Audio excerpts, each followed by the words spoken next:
Okay, so we're here today to talk about how to make the referral for our students who might be our struggling learners.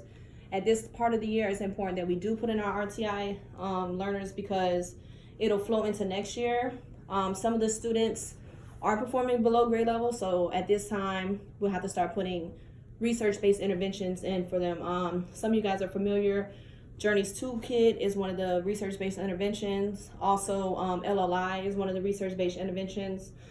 Sometimes we can use iReady, but the problem with iReady is we have to make sure that it's still a direct engagement with the student. Some teachers think that just by putting them on the computer, that's the intervention. No, you would have to present a lesson to the student, and then they would be able to complete a lesson on iReady that was similar to the teacher directed lesson that you did with the student. So what I'm going to do first is I'm just going to show you, because a lot of us have been having a little bit of difficulty inserting the referrals. So what you guys are going to do is you guys are going to go on BASIS. Everybody here has a BASIS code. And then you'll see at the top where it says referrals. You'll hit referrals and then you'll hit RTI. Once we get here, the important thing is to avoid all the other names on here. We're just going to come where it says student name. And as you can see, this is basically a quick glimpse of how many students we currently have right now in RTI at the school. So for all your new students, you guys, in order for me to insert them in and accept a referral, I have to see 3 different interventions that you have done with the student. We can't just say, hey, this student needs help. No, I have to see that you guys are doing tier 1 strategies within the classroom, such as differentiated instruction could be one. If you have a student who's having difficulties in the area of math, using manipulatives and things of that nature would be one type of tier 1 intervention that you use with the student. And then for reading, another one would be, small group instruction. Those simple across the board tier 1 strategies. Once we've exhausted at least 3 of those, that's when we come back to the table, and then we'll insert a referral, and then I can accept the referral. So when we come here, we'll just pick a student. I'll just pick a student. All right.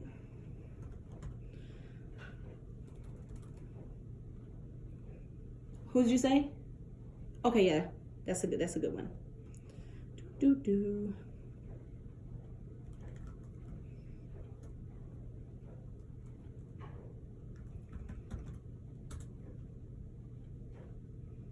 So come here. You're gonna go to create CPS referral. Okay. Now it's gonna show you two different things. It's either gonna be an academic referral or a behavior referral. You would have to just pick one. For some teachers, it's 2. But to be honest, at the end of the day, sometimes a student's behavior is a result of their academic skills. Some students are struggling learners, so they react with negative behaviors. So you would pick one. So today what we'll do is we'll pick an academic referral. So when we do that, we'll just hit academic. All right, and it's gonna bring you up to this page. So what you do here is where it says student name, you would have to put the student name. So like Ms. Johnson said, she gave us a student to pick. So we'll just research the kid. And then we have to figure out what area do we want to target. Do we want to target math? Do we want to target reading? To be honest, a lot of the cases that come across the table are the students that are struggling in the area of ELA. So today we'll just go with what's common and what's basic, and we'll hit ELA. It's already hit for you, but just to show you real quick, if you hit math, as you can see, it says select a mathematics area of concern. It could be addition, division, multiplication, measuring data, subtractions. So for example, if we have a first grade student who's having a lot of difficulties being able to show one-to-one correspondence with numbers, taking manipulatives, having to put them together, if they're struggling with that, then we might want to just hit addition. This student, even when given manipulatives and things of that nature, is still continuing to struggle. So then it's going to ask for mathematic skills of concern. And you would just click all that apply, okay? For this section, you can only pick one. So we can't say, oh, the student's having difficulties in addition and subtraction. No, we can only pick one. So let's just say addition. Then we would want to go into, okay, having difficulty recalling math facts. That could be one. At the first grade level, a student should be able to tell you what 2 + 2 is off the top of their head. difficulty processing, difficulty with attending to detail. You would just hit all that apply, okay? And then you would answer the simple questions. Does the student have a hearing problem, vision problem? And below that, it's going to ask you to list all 3 interventions that you've already done within your classroom, okay? So like I said, for this particular student, we are actually going to do ELA and literacy. So with this, as you can see, everything changed. All right, so for subject area, we changed it over to ELA, and we wanted to do print concepts, phonological awareness, oral language, word decoding, fluency awareness, vocabulary, comprehension. Comprehension is a big one, especially for our students that are in the 3rd grade, 4th grade, and 5th grade. So today we'll hit comprehension, okay? And we could just pick, okay, so the student having difficulty processing. Processing is a big portion to comprehension. Difficulty recording, representing knowledge. Can the student tell you what they may have read? We have a lot of students who are fluent readers, but they cannot really actually verbally explain to you what they read or put it down on paper what they read. So we'll say recording knowledge, difficulty applying critical thinking skills. Overall skills are below grade level. Typically, if we have a student who's in the 3rd grade and the student is unable to comprehend and the benchmark assessment system is putting them standard deviations below grade level, we definitely want to make sure that we put that on here. That's very important for the person who's doing the RTI to know. All right, so now remember what I said about the tier 1 supports and strategies. You would hit tier 1 support, and this right here, you see how there's no interventions? That's where you guys come in. You guys are going to want to make sure that you put them there so I can see that, okay, this teacher did this with her, this teacher did that, and it still was ineffective. And then I would be able to accept the referral. So basically, that is how you guys will actually, and then supporting documentation. That's another good one. Work samples you guys can upload. You guys will just hit where it says generate documents. You would just put it in there, okay? You would just put it all in there. And then you can also delete a document if you put up the wrong document. And this is, for me, this is big because if a student leaves and goes to another school will be able to see the data that's already been collected on that student, and then they could pick up right from there. So I showed you guys how to basically put it up. Now I just want to show you guys an example of an RTI, like a plan that we have created. I will pick one. Okay. So this particular student has a tier 3 academic plan, okay? So when we look at his plan, his problem area was reading, and it was word decoding and phonics, okay? So it's reading, and they're using the BAS, the BAS system. That's what we use here. So most likely we use that. So they're using the BAS. The BAS is good to use because with the BAS, we have to do it 4 times a year anyway. So it's done quarterly, and it goes to show, it gives us the opportunity to see, did the student make growth? They're using that, and his area is reading. Then you go over to problem analysis, specific reading target, phonics, okay? Then they're like, select one area of concern, word decoding and phonics. So it goes to tell us what he's struggling in, okay? Then his area of concerns, they selected everything. This student is working 2 levels below grade level, difficulty processing, difficulty attending to detail, gaps in foundational skills, all of that comes together for this student. All right, so then we go to our intervention design. Now, what is important about the intervention design is tier 1, like we've already discussed, is across the board. Tier 2 is going to be an intervention that's going to be between 2 and 3 times a week for the student. Here, we usually like to do 3 times a week. Tier 3 is when it's intense. It's going to be an everyday intervention given to the student. Okay, so his intervention was, by November, student will increase the BAS from a J to an L, given instructional intervention. His particular tier 3 intervention, this student is already on a tier 3, is LLI. You use running records as your data, and it shows how long the intervention should be done, and it's daily, okay? And honestly, the reading specialists, they will support you with the everyday intervention. This is basically what we're gonna base all of our data on. Did this student jump from a J to an L. And the goal should not just be like, okay, so if one of our students is at a level, okay, so this student is at a J. We know that a fourth grader should be at the P, Q, R level. We can't just give them a goal, oh, this student is going to go from a J to a P or a Q or an R. 2 standard deviations. So this student is going to go from a J to an L, okay? Once that student makes progress and goes to an L, now it's okay, well, this student is going to go from an L to an M. And we slowly make our way up. Now, with this supporting documentation, remember what I told you on the other, this is showing us all of the data that's already been collected on this particular student. So if this student leaves and goes to another school tomorrow, the next school will know exactly where he's at in the Tier 3 process. So back to the intervention design. This is what you will follow once we've created a plan. So this is a Tier 3. I'm going to go back really quick and show you guys a Tier 2 plan.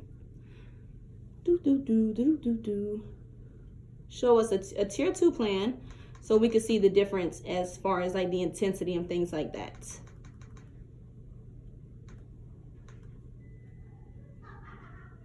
Cooper.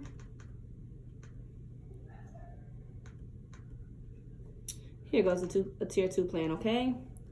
So we'll pull up the plan. And nothing changes as far as like the area, the target area. So they targeted reading. They're still going to use the BAS for this student. The only thing different is the intervention design. If you look closely, instead of 5 times a week like the previous student, his intervention is only going to be given to him 3 times a week. Now he's younger. So because he's younger, he's not using LLI, he's using Journey's toolkit. It's more age appropriate. But what's great about this is, teachers, you guys have a wide range of options. These are all of the interventions that we could use. We have LLI on campus, iReady, Journeys, Foundations, Wilson's Reading, Journeys Literacy Toolkit. These are all things that we can use. So at the meeting, when we meet as a team to create the first Tier 2 plan, we'll pick the intervention that you're familiar with, you're comfortable with, because you're the one that's going to provide the intervention. So we'll pick the intervention, and then we also have a variety of ways to record the results from the intervention. Running records, the DAR vocabulary, DAR comprehension, cool tools. These are all different types of ways to collect the data. And all of them, all tiers, Tier 1, Tier 2, and Tier 3, they will always run 6 weeks apart. Okay? We're going to collect 6 weeks of strong data and then move forward. Once that 6 weeks up is for his Tier 2, when we come back to the table, if he has not made progress, then we would then create a Tier 3 plan and his intensity would change, okay? But basically, in a nutshell, that is how we insert our RTI.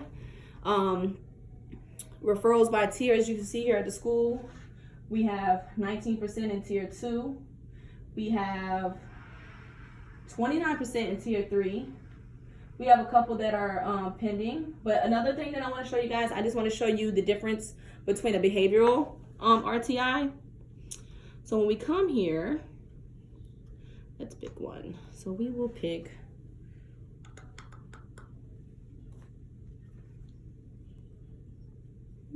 need one to come to mind.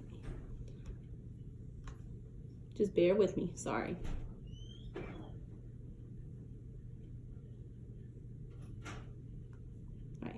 This kid has a Tier 3 behavior. Now the Tier 3 is different, and I'm gonna show you why. When you create, first all students, even if it's behavior, even if it's outrageous, we still have to start off with the Tier 2, okay? So as you can see here, external behaviors of concern, internalized behaviors of concern. For this particular student, it's defiance and non-compliance, but there are other behaviors too, like self-harming, overly shy, does not participate, self-isolation. A lot of them are external behaviors of concern, but we have impulsiveness, not following directions, out of seat, physical aggression, steals, profanity, tantrums, verbally aggressive. But then again, you can only pick one. What is the main behavior that is impacting his schooly days or her schooly days? What behavior is getting in the way of them learning? So just as you would do with the academic plan, for the behavior plan, you would also pick one, okay? Then you move on to problem identification. It's the same way.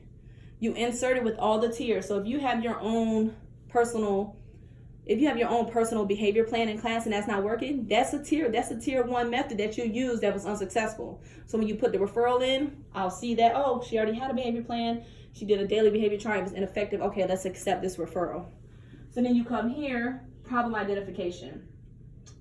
When is this student having these problems? So then we would go ahead and we would select before class, during the whole day. Maybe the kid has great mornings, rough afternoon, so we would just hit afternoon times.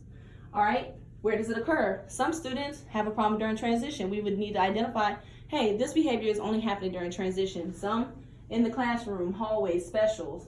Then frequency, okay?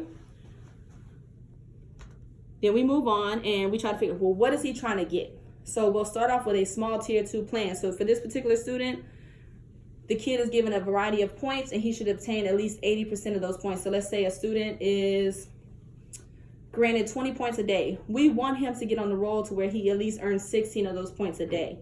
All right, now say this plan has been created, it did not work.